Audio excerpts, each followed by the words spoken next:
Our keynote speaker for this event is Dr. Lester K. Spence, a longtime friend and colleague. He's a professor of political science and Africana studies at Johns Hopkins University. He has written 2 award-winning books, Stare in the Darkness, Hip Hop and the Limits of Black Politics.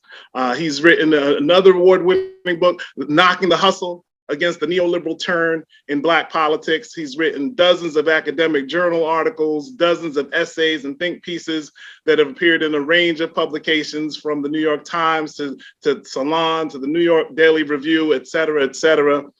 He can currently be seen on various television and internet outlets. He can regularly be heard on public radio stations throughout the country, especially in Baltimore and Detroit.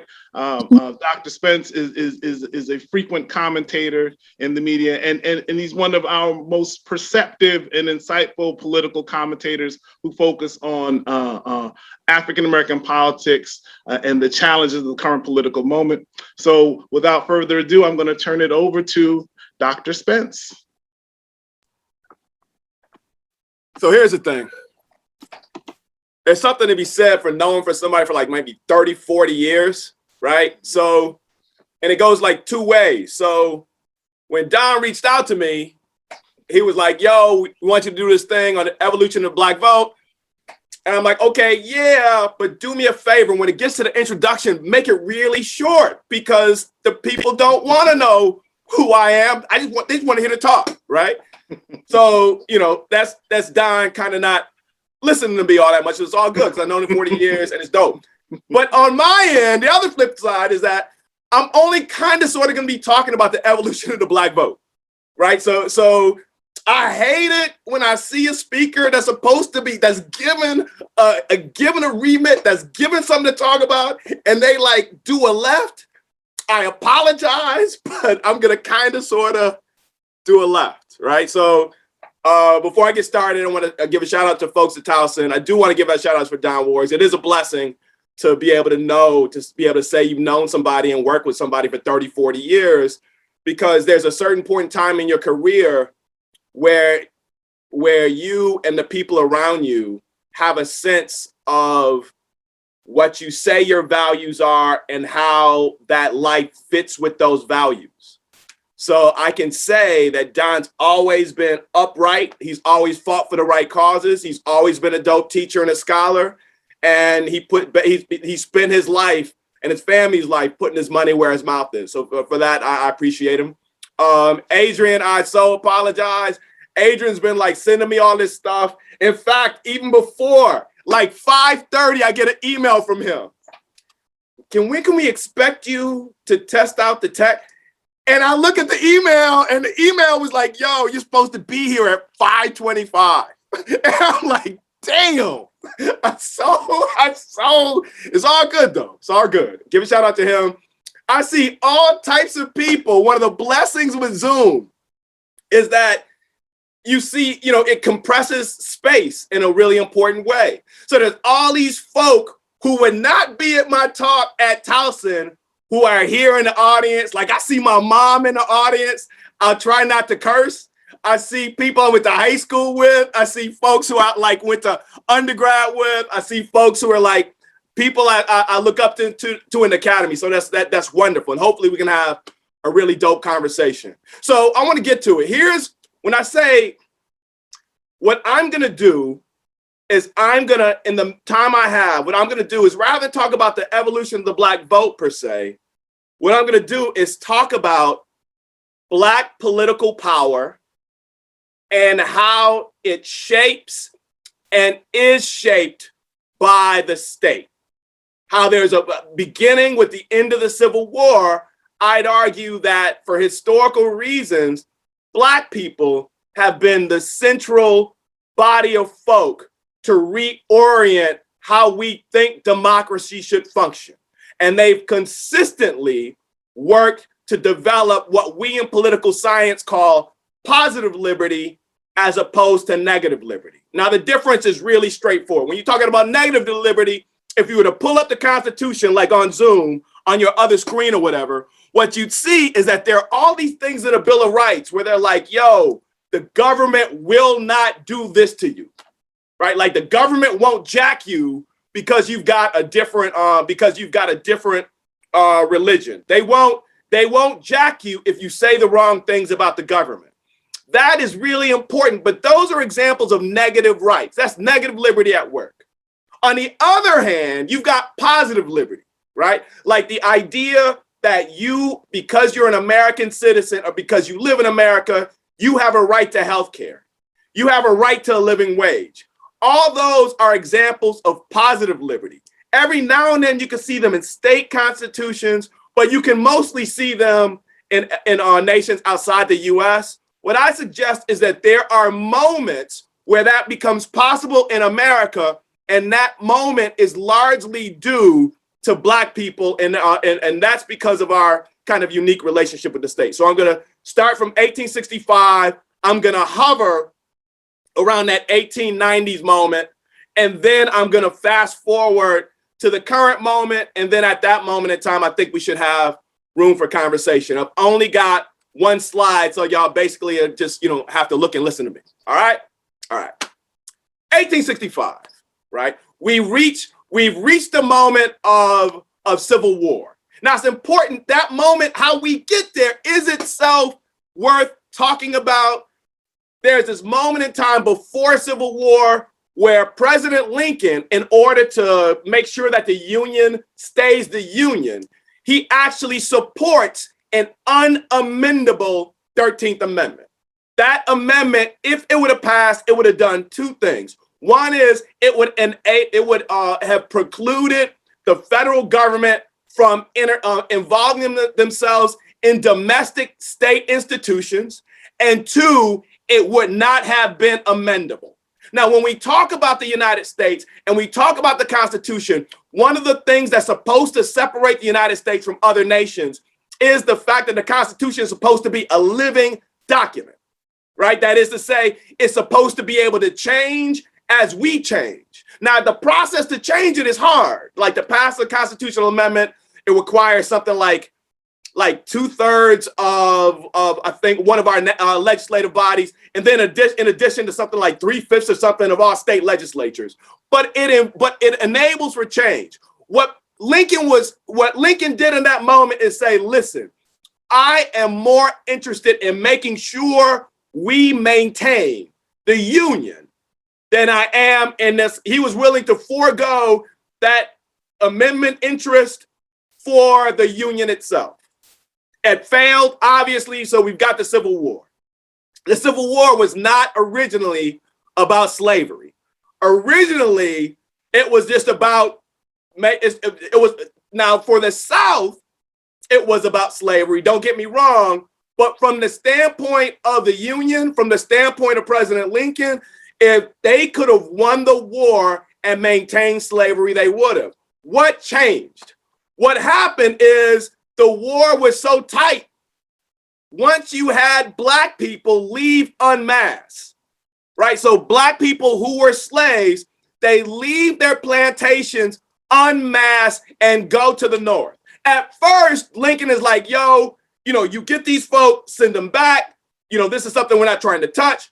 But after a while, so many of them came, they ended up changing the terms of the war, and it became a war about slavery. That's a really important intervention. One of the arguments that I make consistently is that Black people are not objects. They are not things that are acted on, even though they were, even though it's complicated to a certain extent, they were that. They were active agents. They were active agents. In this instance, they, through a range of cultural institutions, most important being the thing that we probably call now, for lack of a better term, the Black church, they actually get Black people to change the terms of the Civil War, and that changes the direction of the country. As a result of the Civil War, we get 3 amendments: the 13th Amendment ending slavery, the 14th Amendment basically creating a national citizen as opposed to the state citizen, and then the 15th Amendment kind of basically giving kind of ensuring the right to vote. At that moment, what you see is a robust federal government created by Black political action in order to, and those amendments, what they do is they enfold Black people into the polity, into the state. Now, what do they do? Now, immediately, you're talking about states in the Deep South that have large Black populations that are given the right to vote for the first time. In fact, in this case of Mississippi, Black people had a majority. What do they do? What you see is them enact some of the first legislation designed to embed that conception of positive liberty in government. So you see them create public schools. Up until that moment in time, public schools were largely a private initiative. And then you see them actually engaging in taxes, actually calling for taxes on capital in order to pay for that. So, and they didn't just do this for themselves. They did this for everybody, right? So that period, that Reconstruction period lasts from 1865 to 1877. What happens in 1877? There's a vote. The vote is so close that it's not clear who wins, and you have a compromise, a Hayes-Tilden compromise. The Republican Party that says we will take the presidency, and in exchange, we will give the states back to you. We'll give the South back to you. Because up until that moment, you actually had a strong federal presence in the South. In fact, one of the reasons Black people were given the right to vote strategically is that they just couldn't rely on white Southerners to actually engage in the political processes to actually reknit the Union back together. So they're like, if we give Black people the right to vote, we can be pretty sure that that's going to happen because their interests overlap with ours, right? So 1877, all of a sudden the South gets, the Democratic Party basically gets the South back, or the federal government pulls out from the South. Now, at this moment in time, the standard line is that Black people lose the right to vote. Like as soon as you see the federal government pull out, you actually see the right to vote go with it. It actually doesn't happen like that, right? So one of the most important books that that you can look at dealing with this is a book called Struggle for Mastery. And when I get time, I'll put that in the chat. What you see is there are actually two phases. Simplifying. First phase is 1877 to 1890 or so, where what they do is they use terror tactics to prevent Black people from voting. But it doesn't really work. They're able to prevent some Black people from voting. And then in instances, what they do is they take Black votes and they change them. They literally flip them. But they acknowledge two dynamics. One is that they actually can't win elections using this. It's not effective. But the second thing they realize is once this tactic becomes a norm, it's done. Like you can't pull that back. Next thing you know, you're using those tactics within primaries. Next thing you know, you're using those tactics against whites. So they're like, you know what? What we need to do is just disfranchise them through law. Because the easiest thing for us to do, the thing that fits the rule of law as we understand it, the thing that's efficient is just to say you can't vote.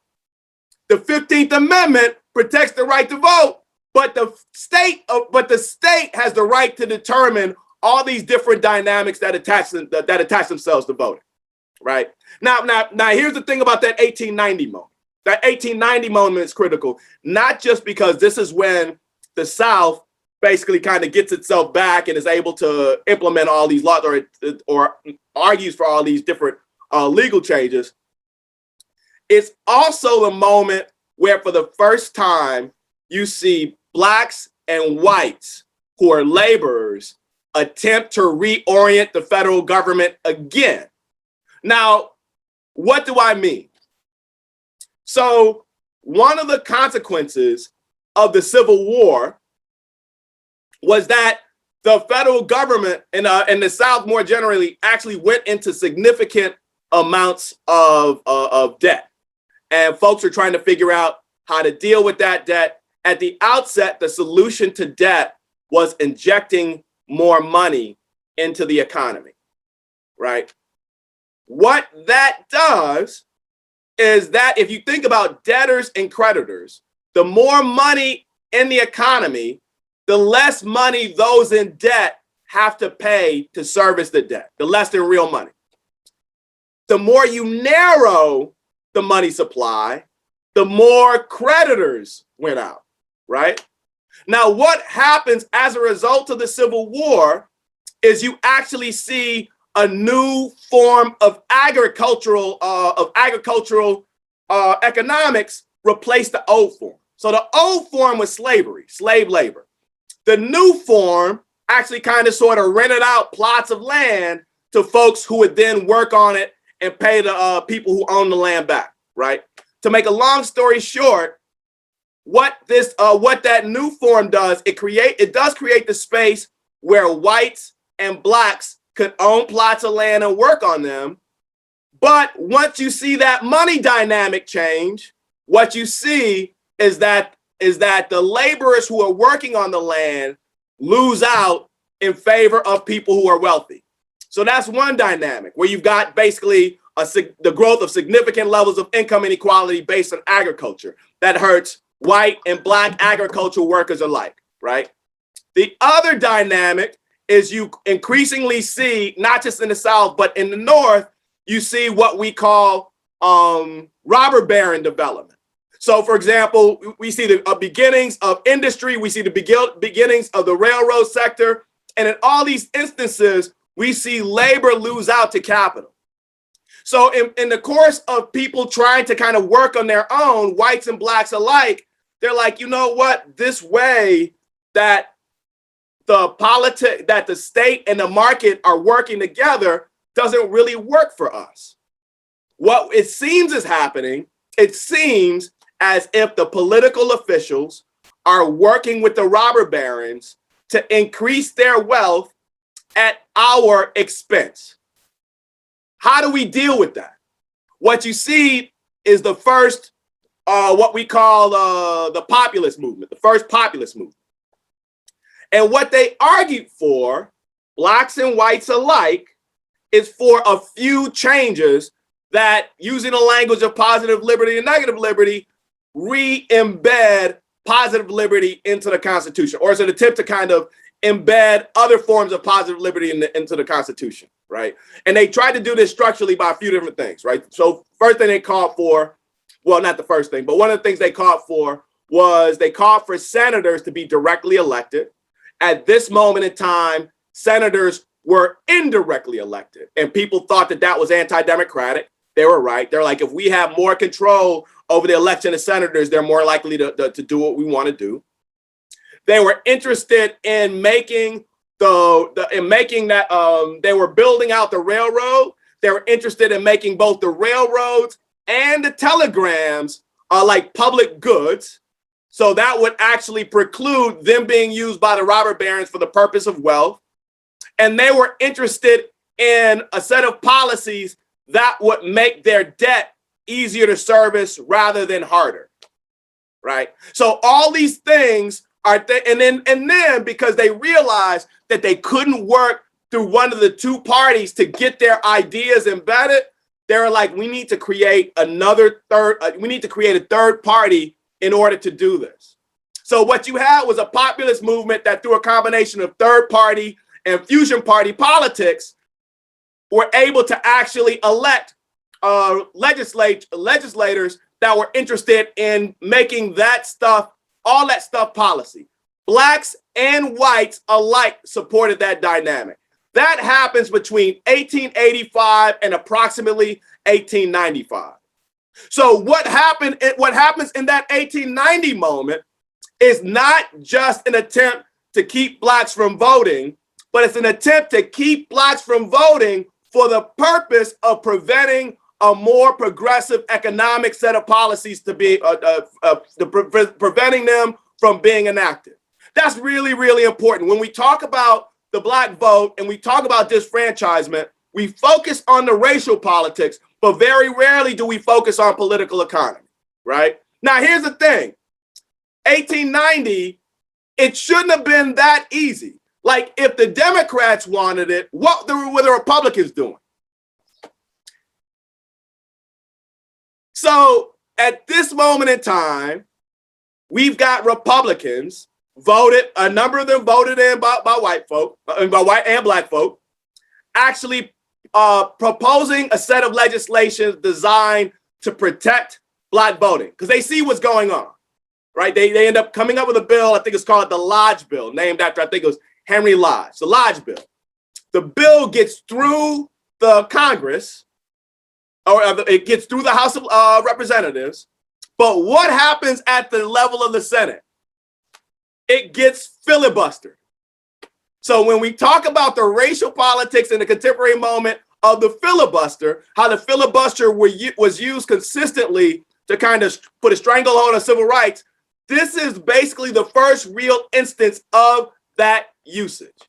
So what do the Republicans do? The Republicans don't quite have the vote to overturn it, so they bring it up again and again, but then at the last second, they end up moving away from it in order to focus on economic issues. When they move away from that political dynamic, they move away from that set of from that bill, which would protect basically not just the black vote, but would allow for a certain type of continuous embedding of positive liberty. When they lose that to focus on economic issues, they're not able to bring it back up again. The Democratic Party is able to seize the South.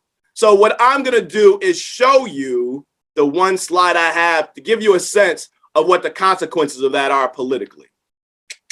Where are you? Got you. Give me a second.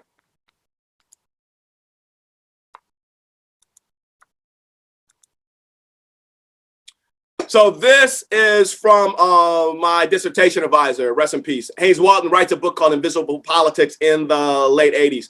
What this is the number of black majority counties in the whole country.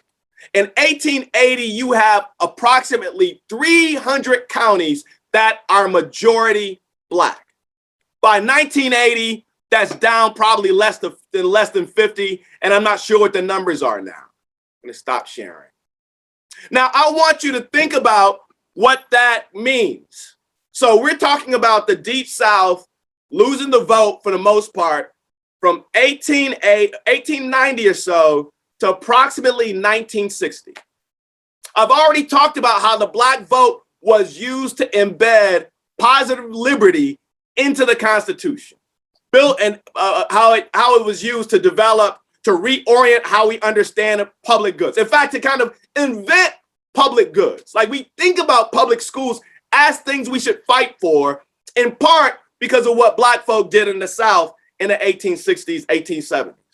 When black people can't vote from 1880 to 1960 or so, think about all that, not just all that political power, not just all those black folk that could have been elected. Think about all the stuff that black people would support it politically that could have been embedded, not just in the Deep South, which has some of the highest levels of inequality in the nation, but throughout the country.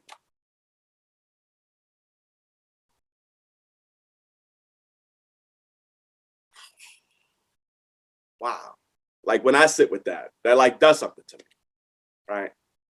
So when we think about black voting and its evolution, we think about it as something kind of morally wrong, and it is.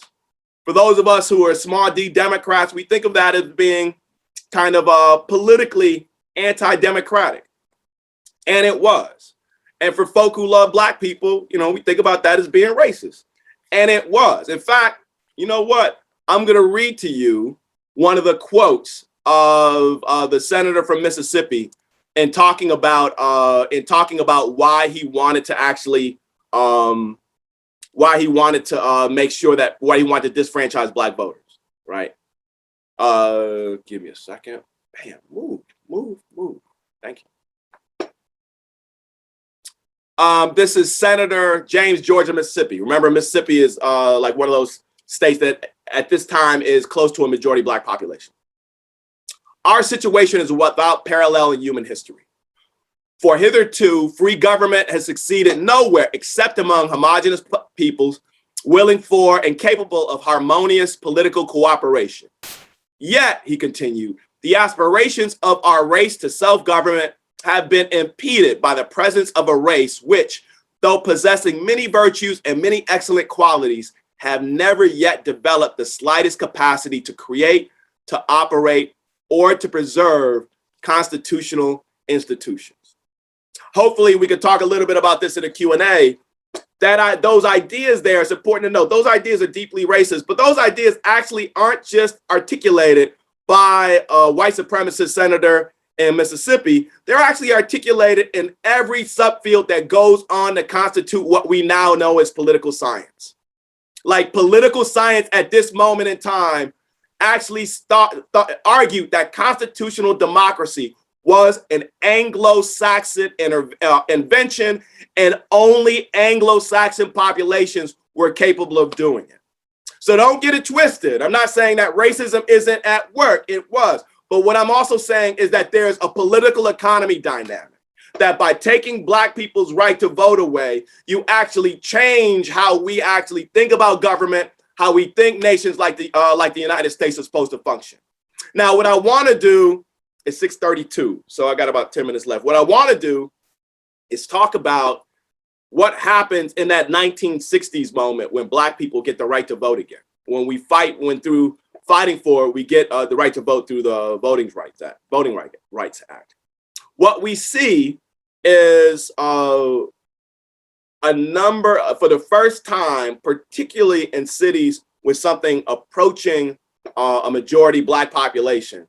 We see Black mayors elected to major cities like Cleveland, Gary, Atlanta. Got to give a shout out to Detroit. And then we also see for the first time enough Black members of the House of Representatives to actually create their own caucus, the Congressional Black Caucus, where you've got folk who are, and then fast forwarding maybe a decade, maybe 2 decades or so, as a result of legal cases connected to the Voting Rights Act, you've got districts that are gerrymandered in such a way where Black people in the South can elect representatives for the first time, basically since Reconstruction, right? And that's a wonderful thing. That's really, really an important thing. We don't get, we talk about symbolic stuff. We don't get somebody like an Obama without it. We don't get what we've had. And we don't get, like, literally, we've got hundreds of Black representatives at every level now. That's the result of political action.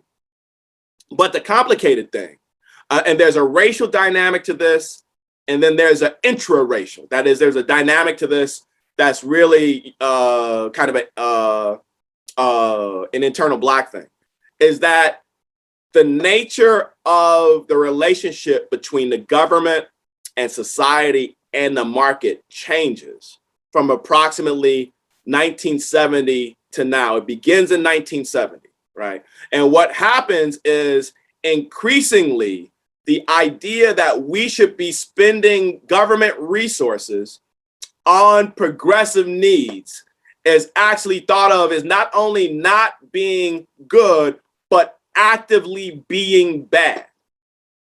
The idea that labor should have the right to organize, an idea that comes as a result of protests from 1925 or so to 1930 or so. Idea that labor should have the right to organize. Like, no, labor shouldn't have the right to organize, because if we give labor the right to organize, then we're more likely to deal with inflationary issues and we're more likely to constrain capital.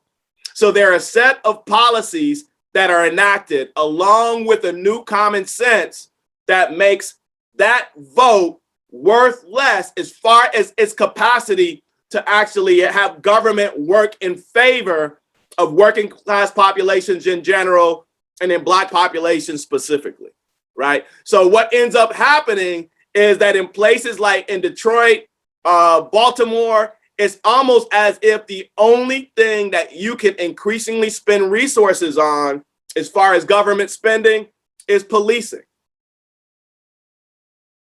And the major solution, to the extent that issues like poverty come to the fore, is about basically using public money, giving public money to powerful private actors in the hope that those private actor resources will trickle down to regular citizens.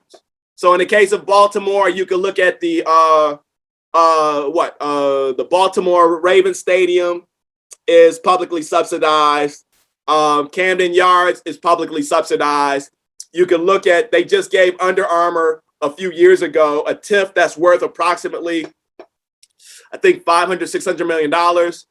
In the city of Detroit, my hometown, the Detroit Red Wings Stadium is publicly subsidized. The Pistons, who now play in the Red Wings Stadium, that stuff is subsidized. In fact, those subsidies were given to Detroit even as Detroit itself was undergoing bankruptcy and cutting the resources they give to their pensions down to like pennies on the dollar. So what you see is that the moment Black people get the vote is as if the nature of the state changes and Black people can't really use the vote in the same way that they could when they had more political power. Right now, I mentioned it's 6:37. I mentioned that there were internal Black dynamics. Now, one way to understand this is that this is an example of basically white power, like white political power, white capital power, forcing Black people to behave in a certain way where their vote is worth less politically. This isn't just a racial dynamic, it's also an intra-racial dynamic. That is to say that in a number of instances, Black political representatives themselves reproduce this common sense idea about what should be done with Black political power, right? So I'll go back, I'll start with Detroit, now I'll kind of end in Baltimore, and then I'll talk about kind of Black Lives Matter and Occupy Wall Street and the type of potential that those two movements generate. And then after that, I'm out, and I'll take questions and answers after we hear from a number of the folk who are working on this specifically, because it's not just about me talking, it's also about getting ways for you all to actually be involved in local politics, at least in a Baltimore context, right? So in 1995, I'm at the Million Man March. Million Man March actually, they had their, wow, that was, oh my God, that was like over 25 years ago. That's actually, oh my God, that is so crazy to say that out loud. Am I getting that right? So like 25 years ago, most of the undergrads from Towson and whatever weren't even alive at this time. That's crazy. So Million Man March, one of the largest protest movements at the time, you get 1 million Black men and some women coming to DC. What do they argue for? Now, I was there. What do we argue for? We don't go to government to ask for resources to embed positive liberty at either the state, the local, or federal level. What do? We go there to argue that we need to be more responsible. I'll never forget this. Dennis Archer Sr. is is Detroit's second Black mayor. He's speaking. And he's talking, and I'm listening to him.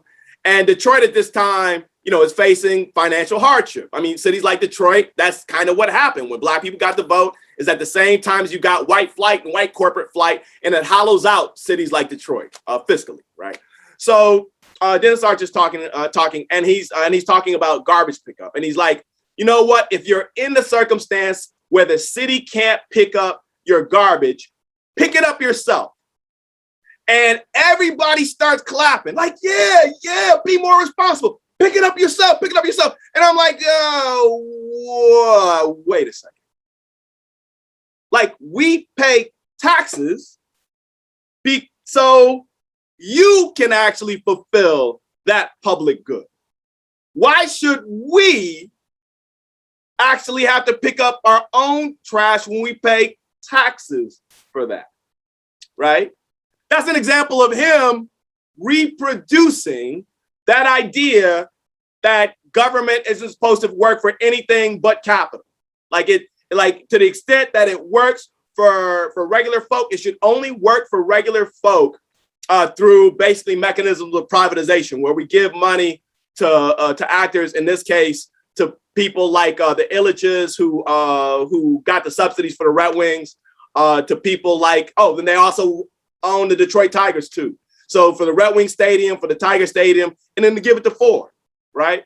Fast forward, Kathy Pugh, when she's mayor, one of the first things, she said she would do before she was elected was sign legislation that increased the living wage or created a living wage in Baltimore.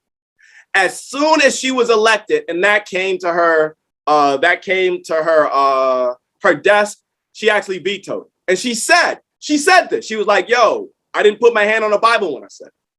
There are a number of other ways in which, when given the opportunity to fight for, again, that positive liberty thing, she actually went the other way. So we can talk about racial politics, and those racial politics loom large. That 1880, that 1890 moment, that's an example of white political elites working with white capital to subjugate Black voters, and through Black voters, white working class folks in general, right?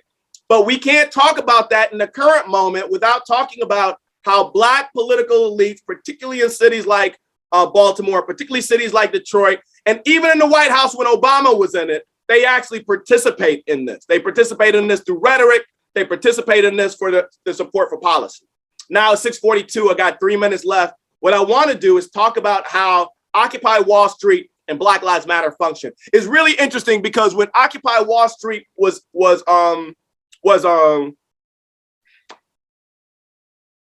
I'm sorry, I have to apologize because I've been like screaming. And I know some of y'all, right? I know, I'm looking at Doreen Bolger, I love you. I'm looking at Doreen. Doreen used to run the Baltimore Museum of Art, and she was dope. And I know Doreen's ears have got to be like this, shut up. Let me actually put that. Sorry, Doreen. I'm sorry, Mom. Let me actually. So one of the things that Occupy Wall Street, Black Lives Matter, one of the criticisms they had to deal with was this criticism that they didn't have didn't have the right asks, and they didn't have a structure that would enable them to better put the policies that they wanted to enact, to better enact the policies that they wanted to enact. And after Occupy Wall Street, quote unquote, failed, that is after police moved on McKeldin Square in Baltimore, after they moved on folks in Oakland, after they moved on folks in Detroit, a lot of people said that Occupy Wall Street was a failure. Somewhat similarly, after Trump was elected, people thought that Black Lives Matter was basically done because they didn't really have asks, they didn't really have the structure that enabled them to continue. But the thing is about ideas is in crisis moments, ideas themselves, particularly when they're coupled with political movements, can actually reorient how we think about the government and can get us to reimagine new possibilities. So what Occupy Wall Street did was, for the first time in my not just my adult life, but for the first time in my life, Occupy Wall Street brought discussions of economic inequality back into common parlance for the first time. We actually see people really wrestling with these ideas. Like, one of the things we're dealing with right now is an inflation issue, right? So you've got a number of people who are using this inflation issue to argue that some of the more progressive moves the Biden campaign has made, or the Biden administration has made, should be peeled back because we really need to cut down inflation. For the first time, you actually got another set of arguments who suggest that if inflation is the issue, it's not that we're just throwing so much money at public good type stuff, is that there's a supply chain issue. Supply chain creates a bottleneck where all of a sudden you have to pay more for goods. So if you deal with that supply chain issue, you can deal with that as well as provide for public goods. We never would have had that conversation had it not been for Occupy Wall Street changing the way we think about this. For the first time, we're actually thinking about how to regulate the police. the police in many cities, again, Baltimore is one of them, is the most powerful municipal force in politics. More employees are employed by the police department in Baltimore than any other agency. And in fact, that a number of agencies combined, and then their spending is through the roof. Like there was a moment in time, I'm working on this for another book project. There was a moment in time where the gap between like policing and say public health spending was really, really, really small. You still spent more on policing, but not as much, but not maybe just double what you spend on public health, and maybe double or triple what you spend on Parks and Rec. Like they spend $35 million on Parks and Rec. At one point in time, like in the 80s, maybe you're talking about $100 million in police. Now you're still spending $35 million on Parks and Rec. Public health spending fluctuates erratically, but it hovers around maybe a $50 million level. Policing is like $500 million, like straight up. So that's what those two movements do is they help us reimagine what's politically possible.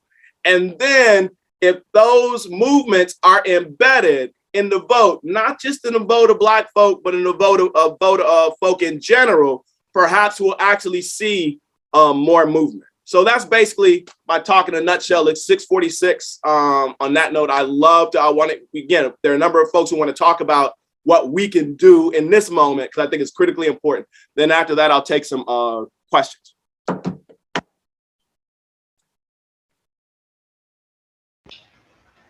Thank you, Dr. Spence. If you all want to show any appreciation using your reactions for that amazing speaker's note, please feel free to do so.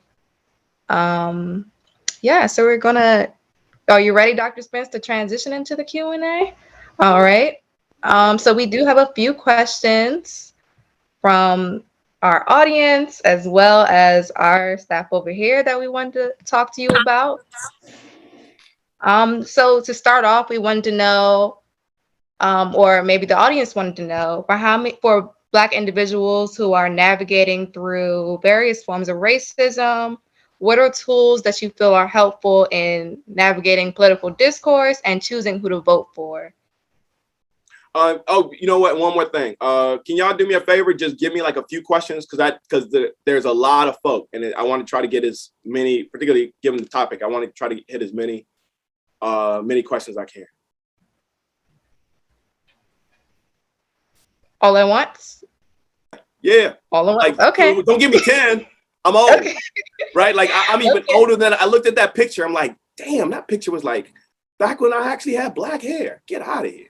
Like, give me like 3 or 4 questions at a time.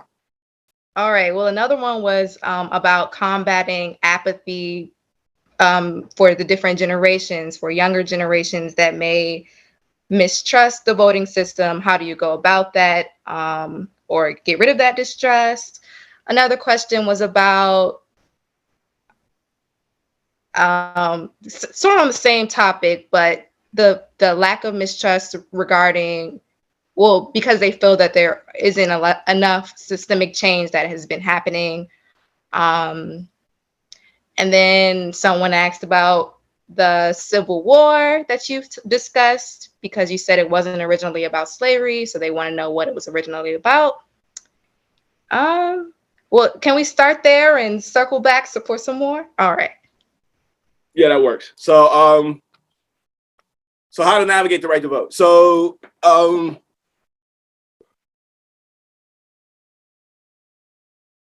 one of the things that I could have talked about, but for sake of time, I didn't, was how to think about the vote, right? But how I think about the vote is, it's obvious that I think about the vote as something as being incredibly important. And there are a number of things, it not only ensures a certain type of accountability that representatives have to kind of listen to us. They could be like, they could hate black people as long as the day is long. But if they've got a sizable number of black folk in their constituency, in their voting constituency, they have to do something to deal with that vote, right? And then also it's important in reorienting our ideas about government, in as much as for the bulk of American history, black folk have tended to be more progressive than their white counterparts, right? But with that said, politics is not simply about individually voting. It's about something that's broader than that, right? So what I think about is, as far as thinking about how to navigate voting and how to make choices, that you do so not just as individuals, but as part of larger bodies. Because what we need to do is we need to generate more of a collective sense of urgency, and we need to develop more bodies that can collectively help us kind of combine our political power in ways that can generate the change that we want to see. And in this case, not even to generate the change, but to actually defend democracy itself, because that's what we're looking at. As far as apathy is a really, really important issue. It's important to note that apathy itself is a political production. People aren't just born apathetic. It's not like just, it's not like the default instance is apathy. Apathy is produced, right? It's produced politically by a set of rhetorics and policies that actually take political power away from folk and make it seem that even the ask for public resources, here I go again, damn. Like even the ask for public resources is something that's outside the terrain of politics, right? In fact, I remember, I'm going to give you a private like Hopkins issue, right? So I play basketball every 2 days, or at least I did before COVID. And, now, to play basketball, we need these mask things. And I remember them basically saying that you had to bring your own mask. Now, for those of you who don't know, everybody in Maryland knows that Hopkins is the biggest private employer in the state. And Hopkins is not at a loss for loot, not at all. It's got the resources more than most universities, definitely more than any other university in Maryland. So I remember going to one of my girls at the desk, and I'm like, yo, why do we have to bring our own mask? And she was like, well, we got to make students be responsible. We got to make students be responsible. And that's the rhetoric, right? We see this not just with individuals, we see this with the government. The government tells people you need to be responsible, right? That's a technique. So make a long story short, when Omicron becomes Omicron, sure enough, all of a sudden, Hopkins is like, yeah, we're going to start providing our own masks. You're not going to have to worry about masks. We're going to start giving you guys masks. Now, I haven't visited my girl in the gym, but what I wanted to tell her was like, see, like if Hopkins wanted to just buy everybody masks, they could. That's a matter of political production and political will. So what we have to do with that apathy dynamic, and I'll connect this to the question you just asked. And as a side note, this is why I take 3-4 questions at a time because I go long. Is you have to understand that apathy thing is politically produced, and we have to generate a politics to actually go against that apathy because nobody wants full participation. Not even Black people in cities like Baltimore, not even Black elected officials want full participation. Because if you get full participation, what happens? You're going to have to do what those people want. And given the way that capital, not just Hopkins, but given the way capital functions in places like Baltimore, it's like, you know what? We elected officials are consistently choosing capital. And they're consistently choosing capital in part through keeping participation low. So it's about fighting against apathy. And then third, relatedly, what we have to do is get people to understand that this is actually a long-term struggle. I mean, this is really a long-term struggle. So I'm going to take, so by this point in time, y'all can imagine what my politics are. I am pro-reproductive health. I am pro-abortion. But let's actually think about that pro-life force. And as an aside, just look how even that name is a political production because it makes you think in certain ways. Like the people who are a big chunk of people who are pro-life at the same time don't believe in masks and think COVID is a flu. So, it's complicated, right? But that's another related conversation, another conversation. There was a moment in time in like the 1970s or so where people fighting against the right of abortion were like, you know what? We're not going to win this fight. You know, next thing you know, people are going to be able to get abortions on demand. There was a small group of people who are like, no, if you just wait, if you just work and work and work, what we'll be able to do is take the one lever of government that is best able to deal with us and give us what we want, the Supreme Court, and we'll be able to flip it. And sure enough, 50 years later, you've got a 6-3 majority. So if Roe versus Wade doesn't fall this time around, it's pretty close to falling as a result of a decades-long political struggle. What we have to do is think about our politics like that, and we have to embed that idea, not just in discourse, we have to embed that idea in institutions. Like, this is a struggle that we're going to be fighting for the rest of our lives. And it is what it is.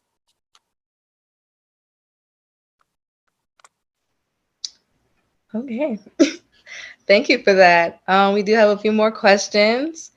Olivier wanted to ask, this one's a big one, so I'll give you some time on this one. Charles Blow made an argument in his book that Black people should move back to the South to strengthen political power. I know the answer. Yeah. I know the question. So what she's asking is like, yo, what do you think about moving back to the South as a strategy, right? Yep, absolutely. Yeah. Okay. So that's actually an easy one. But give me a color.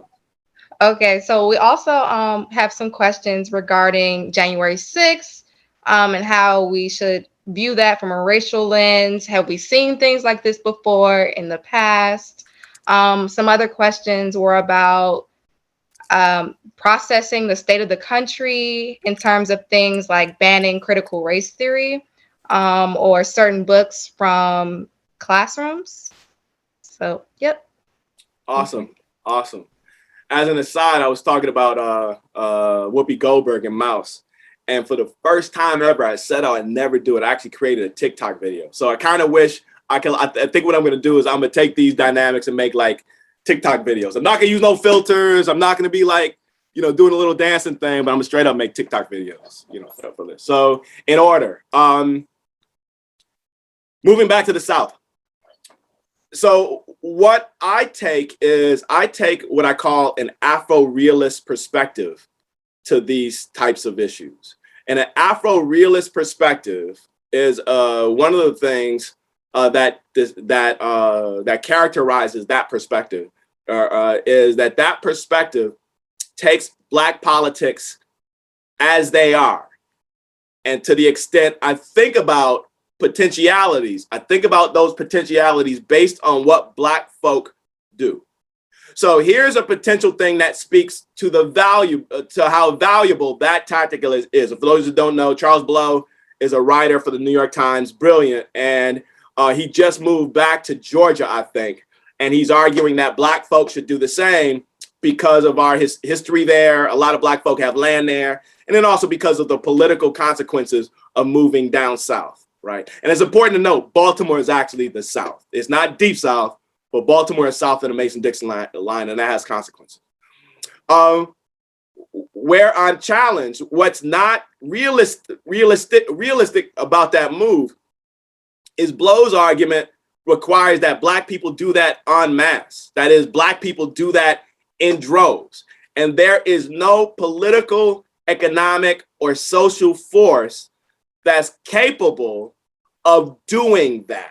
And if they were capable of doing that, it's not clear to me that that would be the best use of those resources, because resources are scarce. It seems to me a far better use of resources, were they to be used in that fashion, would be to radically organize and mobilize Black populations where they are, instead of kind of a pie in the sky type thing of moving them down south, right? So like in a circumstance like Baltimore, like you organize Black folk in Baltimore and in PG County, and you could actually do some work in Maryland. It's still complicated, but you could do some work in Maryland. You organize Black folk in Detroit, Inkster, Pontiac, Saginaw, Benton Harbor,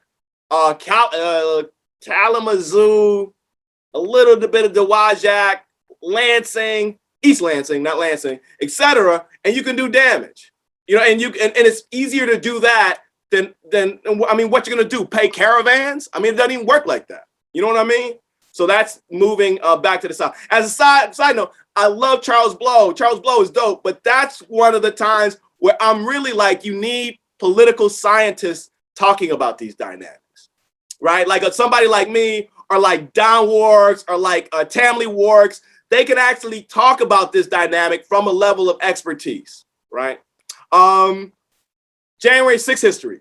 There really isn't, there's nothing like that in the modern moment. I cannot emphasize how much of an epistemic crisis we're in right now. It's not just COVID, where we now know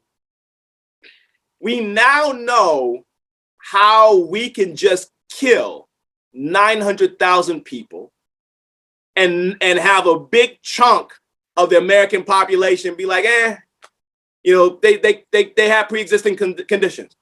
Other words, they kind of deserved it. If somebody would have said 5 years ago, like, yeah, we're going to have a pandemic that's going to kill, we're going to be up to 1 million in approximately a month or so. Up to 1 million people dead from COVID. I know so many people that I can't list them all, right? This January 6th moment is part of that, where what we're really looking at, people are not being hyperbolic when we say democracy is at risk. And when I say democracy is at risk, I say that understanding that Black participation in the democratic project has always been fraught. But there is Black participation in a fraught project, and then there is what happens if we have an authoritarian regime really take over, and you get somebody who either does it for the second time and he's able to hire more people, he's able to actually put more people in office around him to basically make his reign permanent, or you get somebody who really knows what they're doing and doesn't have psychological issues. This is really serious. It really, really is. I can't emphasize that enough. Banning CRT, critical race theory. I talk about the power of ideas.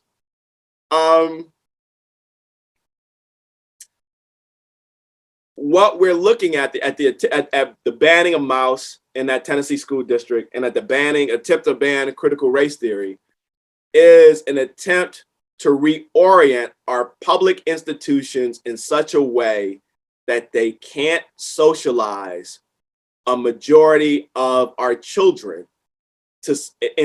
We can't socialize them in ways that would cause them to support the types of causes that Occupy Wall Street and Black Lives Matter have fought for. One of the weirdest things, it took me a minute to get over it. When I looked at the map of Black Lives Matter protests, because some folks have actually created like a Twitter map. You look at that map, and a lot of those places you see protests make sense. Like people were protesting in Detroit, people were protesting in Baltimore, like I was in them, Oakland, like all these places with high Black populations. That makes total sense. But then you see all these protests in places that don't have Black people. In Michigan, you have protests in places where racists represent the bulk of the population. What explains that? What explains that is that Black popular culture has helped to reorient how people think about Black life. And when activists actually mobilize on that, you're not just going to get Black people who care about that, you're going to get white people.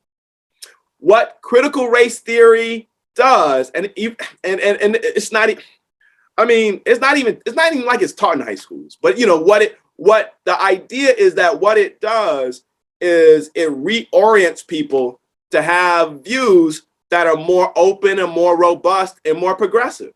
So what you're looking at are basically attempts to kind of reorient the state, and then attempts to use fear to make certain types of voters that are that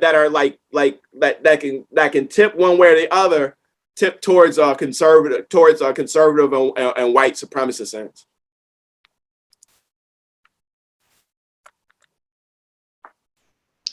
Thank you so much. We have two more, and then we're going to have to transition. So we're going to try to do this pretty quickly. Gotcha. So we have a question that asks about Afro-pessimism and authors that explain history as cynical. Just what are your thoughts on that? And then another person wants to know, to what extent should the Black community take accountability of how America views the Black vote? And how do you feel about the victim mentality? First of all, I gave a shout out to a whole bunch of people. I want to give a shout out to Rudy Clay, because I think if it's the Rudy Clay I know, he actually was my guy from when I had my job in Washington University in St. Louis. And it's good to see folk from my previous, kind of like my other home. So it's good to see folk there.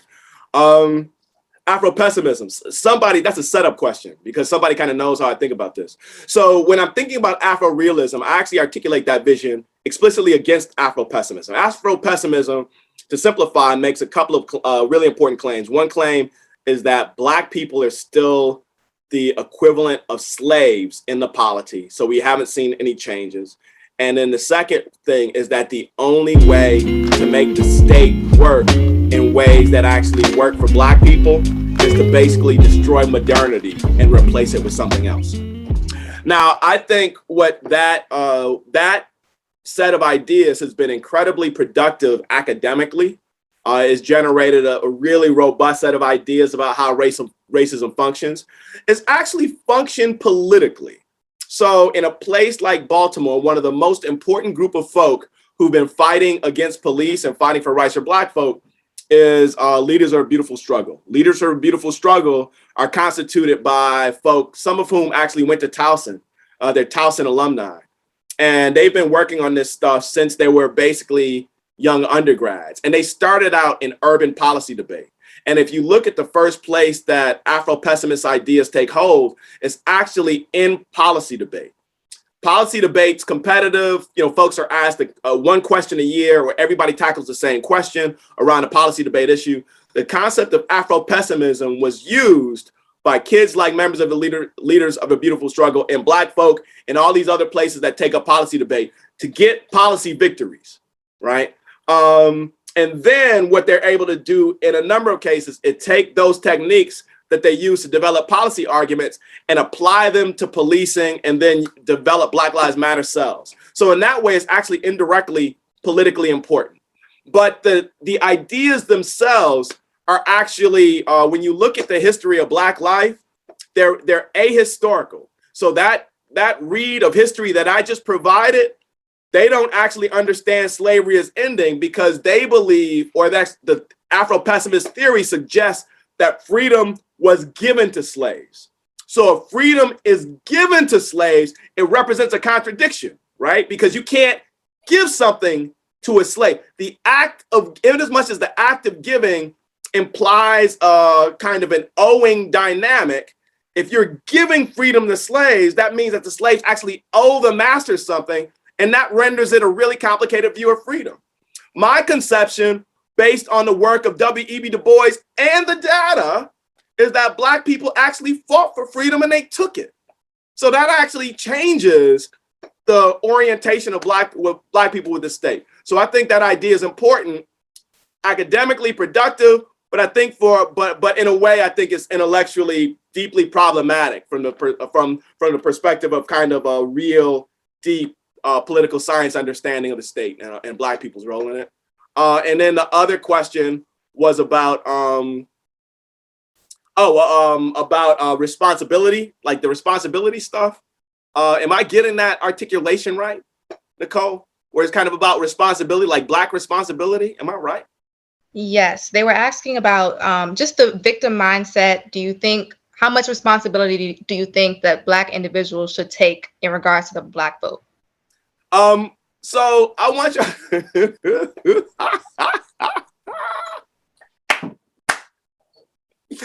I want y'all to think about the story I just told. And the story I just told isn't like just a story, right? Like I could tell you a story about how I think Matt Stafford's going to win the Super Bowl. And if he loses the Super Bowl on Sunday, I could tell you a story about why he lost. But that story really just an opinion. The story I just told you is fact-based. It's a fact that Black people in 1865 changed the way we think about government. In that instance, is not Black people taking responsibility, thinking that they're dysfunctional. It's Black people taking responsibility for all of democracy. That's what Black people did in 1865. They took responsibility for all of democracy. 1965, when Black folk are actually fighting, they're not fighting for their rights, they're fighting for the rights of everybody. So what more responsibility you want us to take? We're taking responsibility for the state. What do you want us to take responsibility for next? In places where we pay taxes, we're supposed to take our own trash out. What are we supposed to what are we supposed to take responsibility for next? How does that work? I try not to use 2022 slang because I'm old, but don't kids say, isn't the proper response, how, sway? Did I get that right? Is that right? Is that the Nick? I mean, you can tell me. Did I get that right? Did I use this slang right? You got it right. You got it right. Okay, I just want to be sure. Who does that? They only do that to Black people. Who does that? That is hilarious. Wow. Well, thank you so much, Dr. Spence, for everything. Let's go ahead and give them our reactions one more time, show them how grateful we are to have had them. As we transition into our community partners, we're going to show you all how you can keep the energy going and get involved with your vote. So we're going to move on to, first we're going to talk about civic engagement at Towson University, civic engagement and social responsibility. Can you all see my screen? Can I get a thumbs up or something? Can you see it? No? Okay. Nope. How about now, Heather? Yeah, you're good. Okay. So first, with civic engagement and social responsibility, if you can follow us on social media, you can stay tuned for all of our events at TU Engaged, or you can check us out online at towson.edu/civic engagement. We just want to let you know when the primary election dates are coming. For Maryland, our primary election takes place on June 28, 2022. We have some other local states here listed as well if you want to take a picture. Or we can get that information to you, and we will get this information to you after the event. So in case you didn't get it, let me also share this. All right, here we go. So we want to talk about what's at stake for Maryland. So we have our primary elections on June 28th and our general elections on November 8th. We have some state offices opening up, some local offices, some federal offices, some party offices, and some municipalities. So for states, we have Attorney General, House of Delegates. For local, we have Clerk of Courts, Sheriff. Federal, we have representatives in Congress. And then we have both party offices opening up with committee members. And then for Allegheny County, we have the mayor and city council opening up. So you definitely want to get out and vote. Here is a link now where you can use your QR code, go to your camera, and you can scan it it'll direct you to a place that'll walk you through how to get registered to vote. You can also go to towsonu.turbovote.org. That's towsonu.turbovote.org in order to get registered to vote. It'll walk you through the whole process. If you have any questions, you can always email our office.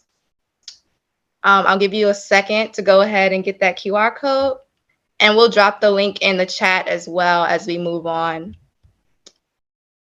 Well, I actually don't want to, belabor your patience or anything, so I'll just get that link to you in the chat and just keep on moving. So now we're going to invite the NAACP of Towson University to come and talk to us about their organization here. Hi, everyone. My name is Elizabeth Martin, and I am the president of the NAACP at Towson University, which is the National Association for the Advancement of Colored People. And so we're a civil rights organization founded on the advancement of justice for African Americans. And we focus on things like democracy and voting, education, environmental and climate justice, and working towards an inclusive economy, health and well-being, and the next generation of future leaders and advocates. And so right now, the NAACP as a whole is on action alert for voting policies, especially the Voting Rights Act, and we're working to cancel student debt. The NAACP at Towson, we meet every other Monday. We're going to be meeting on Zoom this semester at 6 o'clock. And so if you're interested in getting involved in those things, you can absolutely join our group me or follow us on Instagram and complete an internet survey where we will send out emails. And so our first meeting is going to be on the 21st. So if anyone is interested, Towson students, you are welcome to join. Thank you so much, Elizabeth. Now we're going to transition to our secure elections research co-conducted by Josh Dellinger. Professor Dellinger, would you like to share your screen, or do you want me to share? No worries, I'll get it up there for you. I think I could share it if you give me 1 second. Okay. Y'all seeing that? Yes. Okay. Thank you all. I'll just take a few minutes. My name is Josh Salinger. I am a professor in computer science at Towson University, which maybe is a little bit unusual to be at this kind of event, but I'm really here to really excited to show just a real brief highlight of some of the work that we've been doing in a academic point of view, specifically looking at election security, right? So it's important to say that we are nonpartisan. We are purely scientific, academic-oriented research, although some of the results coming out of our research, unfortunately, in this kind of environment, come from a partisan or might seem like a partisan point of view, right? Anytime we talk about mail-based voting, it seems to be highly political nowadays, right? So this is a collaborative lab between both the College of Business and Fisher College of Science and Mathematics. We also have all kinds of external collaborators, and this is a student-driven research lab. So we've involved diverse students from all colleges of the university. We've partnered with Harford County Board of Elections, Anne Arundel County Board of Elections. We are part of the election verification network. And we're excited about what we're doing. So what we're interested in doing is we focus on local solutions to enable local boards of election, so at the state level or lower, to be able to train their poll workers to be able to identify the cyber, physical, and insider threats, and give them the tools to be able to train their poll workers to identify this. Right. So if you remember from the 2020 election, there was all kinds of emphasis and interest in how people were counting votes, and we had all these live cameras of Philadelphia and Detroit and some other places of people counting their votes. So we were really interested in this research prior to the 2020 election. In particular, we're interested in the idea that in any general presidential election, there's more than 1 million highly seasonal poll workers facilitating our elections, right? So these are people who, in some cases in Maryland, right, they are hired the day of the election to help us facilitate elections, right? So they come with almost no training. They don't understand what threats are or how they can prevent them. So some of the work we've been doing is providing this kind of training to poll workers. But I think probably the bigger reason why we were asked to briefly talk here is some of the work we've done in mail-based voting, right? So in this idea where we wanted to train poll workers, right? This 2019, 2020 sudden switch to highly mail-based voting process suddenly left this gap in our understanding of what are the risks in mail-based voting, right? And in fact, our former president made it pretty clear that mail-based voting was fraught with error and potential for whatever. And that's simply not the case. And it's simply not the case from a purely scientific research point of view, right? And to show that, what we did is we looked at the NIST's a threat analysis or risk analysis of the mail-based voting process. Unfortunately, their process and their risk analysis was more than 13 years old at the time, right? So we had this big sort of loud rhetoric that mail-based voting is not secure, but we actually had a lack in the research of understanding what is not secure if that's the case. So we went through a sort of a risk analysis approach, something that's used both in computer science and operations management, to understand what those risks are. And in fact, what we found is we contributed a whole bunch of new sort of risk analysis and understanding of the threats to sort of show or to prove or to provide evidence that mail-based voting is actually more secure than traditional voting. It disincentivizes malicious adversaries from attacking this kind of voting system. And as we saw in 2020, it increases voter access, right? So in our point of view, it's win-win, which shouldn't be a political opinion. It is based on scientific fact, right? And this sort of increased access in this less sort of vulnerable process should be one that is used as we believe going forward. Right, and so the one thing I want to get across to this group is moving forward, we can see it already, there's being continued misinformed discourse on the integrity or the security of elections, particularly for mail-based voting. If you look, a lot of southern states or a lot of states where mail-based voting was used in 2020, they're sort of pulling back that opportunity going forward, right? And there's this continued rhetoric that mail-based voting is not safe. And that is simply, from a research academic point of view, not the case at all, right? So we need to sort of combat this rhetoric. Secondly, like, local boards of elections are completely underfunded and lacking the expertise, right? Local boards of elections are just scraping budgets together just to facilitate elections, right? They, in most cases, don't have the ability to train poll workers to even understand what to look for, what could be a threat to the system. Right, and that should be the case. That shouldn't be the case, and we need to do better than that. Right, so if there's anything that this group can advocate for from our point of view, right, is we need to be able to counteract this in misinformation. Right, saying that mail-based voting is secure should not be a political statement. Right, it is a factual, research-based, quantitative-based assessment that we've done.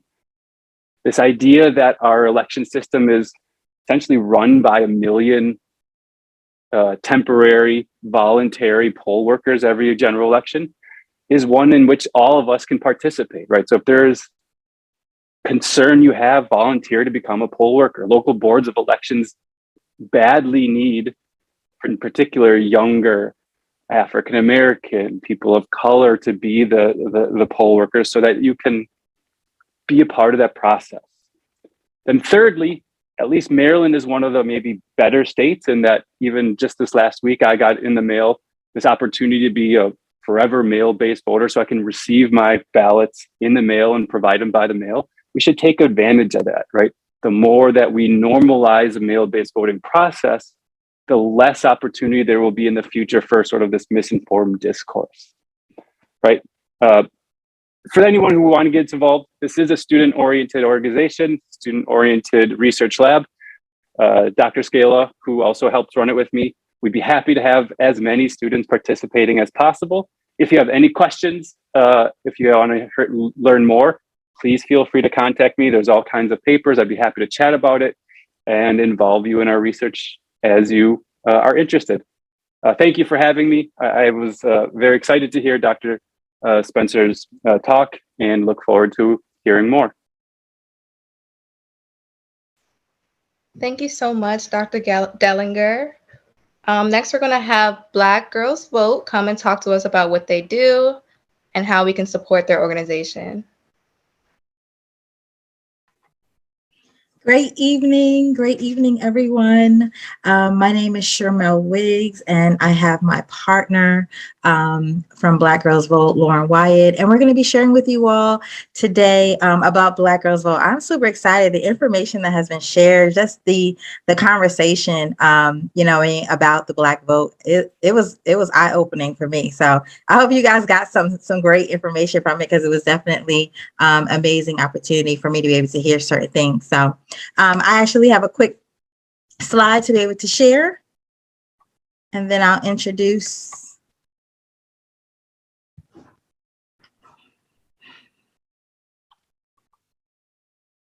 While I'm actually pulling that up, if Lauren, if you want to be able to speak, you can.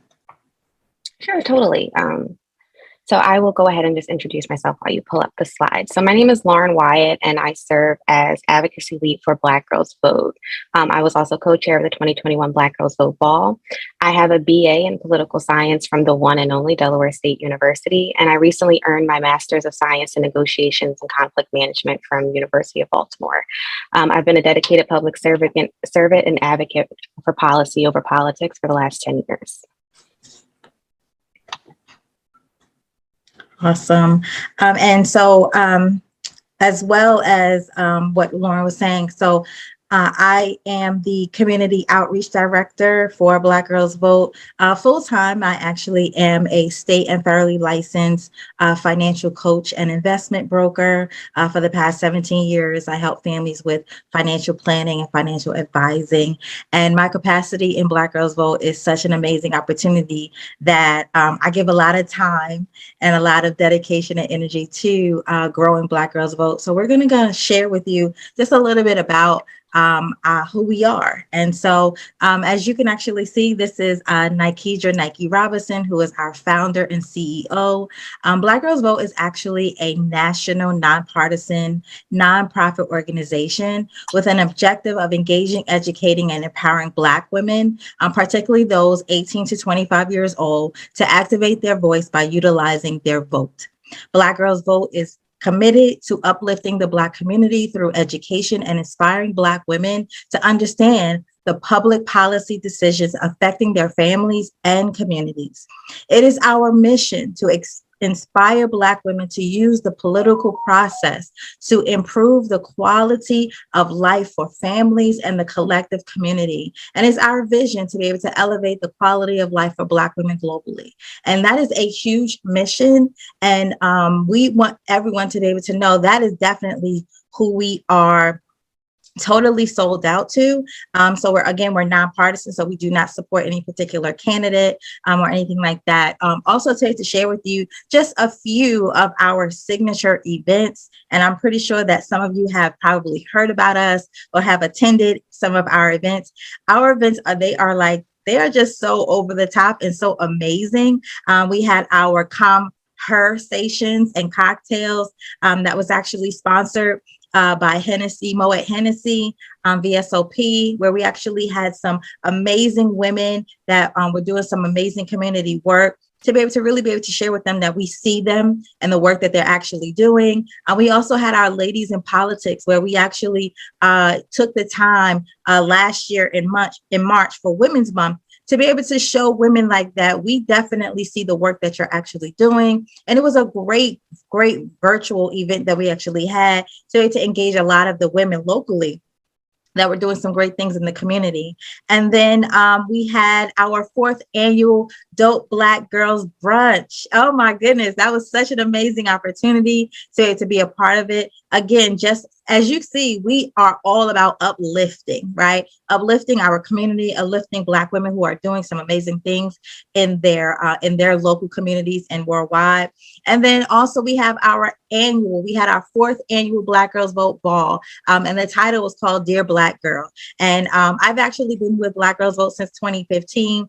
And the balls keep getting better and better and better and better. Even within the pandemic that we've had, you know what I mean? God saw fit, right, to kind of let everything calm down for a while. And we had over 700 people at that ball last year. And it was such an amazing opportunity to be able to engage so many people while we're actually elevating women and also giving out scholarships and things like that to college students. So just to be able to share with you some of the events that my team, the outreach team, has actually done last year. Last year we had our during Voter Education Week. We did a BGV high school challenge where we actually went to 4 high schools in the Baltimore City area, where we actually engaged the students to be able to really be able to educate them on understanding that they can actually get registered to vote at 16. And for them to be able to use that opportunity to be able to vote for the person that they actually wanted to. And so many students were just so in awe that they could actually get registered to vote at 16. And throughout that whole challenge that we actually did, we actually registered over 230 students just in that 1 week. And so the number one student school who had the most registrations done that week, that school actually got a pizza party on BGV. And also we partnered with Lido's Pizza. And so now, because of the success that we have this year, our high school challenge has been expanded to 10 high schools. And so we're really excited about the growth that we're actually doing. And then last year, we created our own signature event. BGV is on fire. Like, it was so good. We actually had an event at the local Engine Firehouse 29 on Park Heights Avenue. And this was an opportunity not only for us to be able to get people registered to vote, but also to be able to engage the community. And we actually did a fish fry, right? We actually engaged some people and let them know, hey, we're here to feed you. We fed almost 75 people at that event, and also got many, many people registered to vote. And then our final event that we had last year was our BGV Pink Pumpkin Pop-Up. So we actually infused Halloween, right, for the pumpkins, but also in honor of breast cancer awareness. And we infused it together, and we had pink donuts, right? And we were giving those out, and we were giving out the pink Halloween buckets to the children, so they could be able to still have some type of Halloween with everything that was going on last year with the pandemic. So those are the events that we've actually had. And just to be able to just share with you some of just what do our events actually look like. So you'll see a lot of color, a lot of interaction. And so we are always about just really getting involved and really getting everyone engaged, because we understand, and we want people to understand, that your vote is so important. That gives you the opportunity to be able to do the things that you do on a day-to-day basis. So we have an interest meeting. We just had our first interest meeting this past January, where we brought on some new teammates to be able to work within the outreach team. And we're excited about the work that they're going to be doing. And so if you are interested in working with BGV in whatever capacity, we are looking for more people who are about the work of the community and being able to get people registered to vote. And also our outreach committee is actually looking for an intern. So if there are any college students on here, if you know of any college students that's looking to be able to work within policy and work within, learning what this whole voting thing is all about, right? And they want to be able to get involved, but actually do the work, we are looking to be able to acquire an intern to be able to work with us in outreach. All right. Thank you so much for the opportunity to share. Now I'm actually going to turn it over to my partner, Lauren. Alrighty, so I think you all see why BGV outreach is so amazing. It is because Shamel is on fire. Okay, so after we vote and we get folks registered to vote, then what? Let's connect the dots and get into BGV advocacy. In general, advocacy, simply put, is supporting or defending a cause. You don't have to hold a doctorate degree or work for a national think tank to be an effective advocate. You merely have to be knowledgeable about the issue that you are advocating for. So like I said, after we vote, then what? Then we go for the policy. Elected officials have a direct influence on the bills that are proposed and the bills that are passed. We must start looking at voting as an agreement. We need to say to these elected officials or candidates, if I give you my vote, then I expect you to make good on your word to deliver X, Y, and Z, which should be reflected in your policies and in your initiatives. If you don't, then you won't receive my vote again. Simply put, that's how we affect the policy. So here at BGV, we focus on 4 core areas of education, economic development, healthcare, and voting rights. BGV leverages its social media platform and community reach to impact policy through activism, advising, and lobbying. And we have consistently provided oral and written testimony in support of legislation that advance our 4 core areas. So under the BGV Advocacy umbrella is our Collegiate Ambassador Program. Collegiate ambassadors engage their student body by providing peer-to-peer education on the electoral process through an assortment of campus outreach and engagement events. We currently have collegiate chapters on 5 campuses, excuse me, with more in the pipeline. Next slide. Alrighty, so what has BGV Advocacy been doing? Over the last year, BGV Advocacy has hosted numerous events and provided oral and written testimony for 3 bills that were passed during the 2021 legislative session. Most importantly, well, in my book at least, most importantly, we released a report with the National Conference on Citizenship entitled Black Women Did That. This report examined Black women's impact and potential beyond elections and calls for the urgent investment in Black women's civic health. However, the report showed that Black women are showing up at the polls, which we knew. I don't think we necessarily needed this report to tell us that Black women are showing up at the polls. We know that we're showing up at the polls. However, the report highlights that despite our presence at the polls, we are not benefiting from the policy. So simply put, don't ask us to carry you across the finish line if once elected, you don't intend to push for policy that advance the quality of Black Americans. BGV Advocacy aims to consistently connect the vote to the policy. We also like to have fun and be creative in the process, which Shermel has showed you with our, our colors and our fun, our lights, our music, our DJs. We always like to make it fun and different.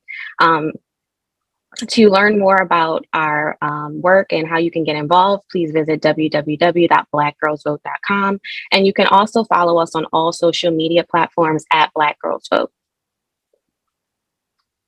Any questions? In the interest of time, we're going to send out all the contact information so that they can send you your questions. We thank you so much for everything that you shared. We do have to move on to our last but not least, our last organization, Out for Justice. If you could share with us your work on the incarcerated voter, that would be great. Hi, everybody. Last but not least, that was a pretty long. Hi, Kelly. Hi, everybody.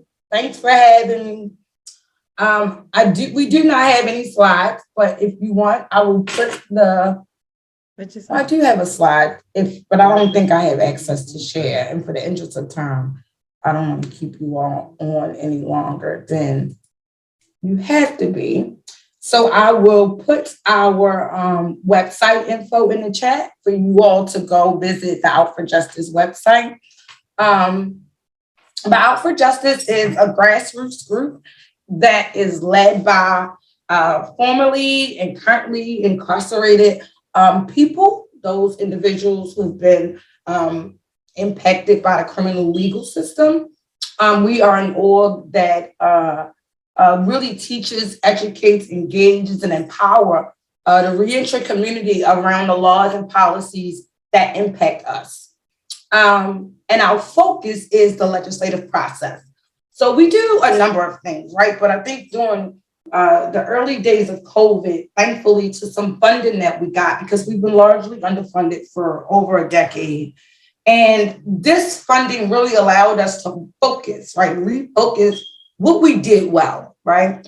And so we were able to come out with these 4 areas of focus that we do well. One is bail and legal work, right? And so we bail Black mamas out of jail for Mother's Day and stick with them to provide wraparound support. And then we also, through our bail and legal work, we are able to help individuals kind of engage with their attorneys, helping them understand who their attorneys are, right? What their rights are in the legal process, how to contact your attorney, how to demand for your discovery, how to demand that you are a part of your legal case. So that's the bail and legal work that we do. The second focus area is our rapid response work. So we really believe that when people are coming out of our prisons and jails, they need to rapidly be supported, right? They don't need this piece of paper from your program and be told to go here and contact somebody over there, right? They need to feel like they are getting out of their bed, to go find a job, housing, or whatever support they need. And so we realized that supporting people in community in a rapid way was a necessity. And so through that rapid response work, we have like really beefed up our resource connection and making sure that the people that we were, the organizations that we were referring our loved ones to actually worked. They had grant funding, that the services were equitable, and that people were being treated like people.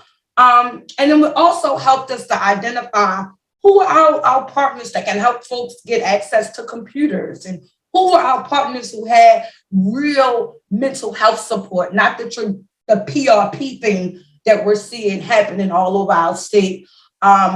Who were the partners who were willing to teach folks computer 101, right? That could show a person how to navigate a keyboard and navigate a screen for individuals who have been away for a number of years. And so who were the individuals, if we had, we have people in our communities who do have degrees and want to go back to school. So how do we get them engaged with the legislative process to know when are the times that you apply for a delegate or senatorial scholarship, right? And so just really being able to sit down with our folks for at least an hour to really dive deep into like, how do we build you out at least a 30-day plan so that you can begin to reintegrate? The second program that I talked about, it's a part of our mission, is legislative advocacy, right? And through that legislative advocacy, we are educating ourselves constantly and our community members about how you show up in the legislative process, that the legislative process belongs to you, that those individuals who are sitting there in Annapolis or down there in city council, those people work for you, and you have the ability to fire and hire them if they do not serve your interests. And so what we find is that it is really important to understand these processes, right? And navigating these systems, because many of our folks are troubled with having to navigate so many different systems when they come home from our prisons and jails. And one of the systems that we take a lot of interest in is the legislative process system. And I heard the professor talk about, this idea of, what did he say? Afro-pessimism. I'm learning all of these new terms, and wow, the argument is that came from a Towson group of young people in community really feel like this system needs to be shut down and built back up, right? So I get that there's this academic debate around these terminologies, but there are truly people in our communities who feel like they are a part of a system that does not work, and that they would rather that system be shut down and built back up, because they really believe that where they live, while they live in one of the better places in this country in terms of freedom, in terms of access and business and all of that, they believe that we are here a part, how like the plant is infested. So even like the root of the plant is infested. And so in order for that plant, even when that plant grows and it looks pretty, it's still a very infested plant, right? And that is how people really feel on the ground. So, I don't know about all of the academic debate around these two terms, but that is really how people feel. And so through the legislative process, we really feel how this system does not give two cents about Black people, but in particular, Black people who found themselves wrapped up in the criminal legal system, right? Because 1 in 3 of every one of you on this call has interacted with the criminal legal system, whether you want to admit it or not. That's just the country that we live in, right? And so it is important for us to try to find ways to remove barriers to individuals who have these criminal records. And then the fourth program, which is why we're here, the fourth area of focus is the voting work. And we have done, and even before my time at Out for Justice, voting has been a priority, especially for people who have found themselves on the opposite side of the law, right? And with a felony conviction, we have found ourselves not having access to the ballot. And so Out for Justice in 2016 co-led the coalition to ensure that over 40,000 individuals with criminal records had access to the ballot, right? That's one, right? But then we realized, like, hold up, a lot of us, do this policy work, and policy is a couple of fold, right? It is introduced in the policy, and this is something that Out for Justice have had the privilege to know how to do, which is to write our own bills, right? But then it's finding a lawmaker to introduce your policy. And then it's leading the campaign around your policy, which includes getting people to sign up, to testify, which includes people showing up either in person or now virtual to rally and support, which includes action alerts that go out on a regular basis, which includes information that you're putting out in the community to make sure that they are regurgitating your language, right? Then there's the other part. It's the implementation of the policy that is one of the most important parts of policy, because it is not enough for us to introduce policy. It is not enough for us to just come testify on policy. It is important that the policy that we support and the policy that we lead, that policy is implemented in the ways in which we know we need it to be implemented. And so it is important to hold those agencies whose job it is to implement that policy, hold them to task. So I encourage all of you that whatever policy you are a part of, that you continue to work to ensure that that policy is implemented appropriately. Because you don't always get it the first time. Policy isn't this magical thing that just happens when you pass the law. Because if you're really doing the work, you're going to find that you need to go back to Annapolis or back to City Hall to make that policy better. That is what policy is about, right? Always trying to make it better, right? For the people that it intended to serve. And so in 2018, what we found is that we were getting smarter here Out for Justice. And we realized, hold up, we had this law that ensures that over 40,000 people can vote, but no agency is actually implementing this, right? Nobody's actually doing anything about it. And so we began to really hammer hard in the community, working with the Expand the Ballot Coalition as a coalition that we led, that include the ACLU and many other groups, right, that got behind individuals with criminal records and their access to voting. And we went around the state and we targeted probation and parole sites, right? We targeted the 95 corridor with signs. We targeted everywhere we thought people were, the markets, the churches. We targeted everywhere to say, listen, spread the word that people with felonies in the state of Maryland has access to the ballot.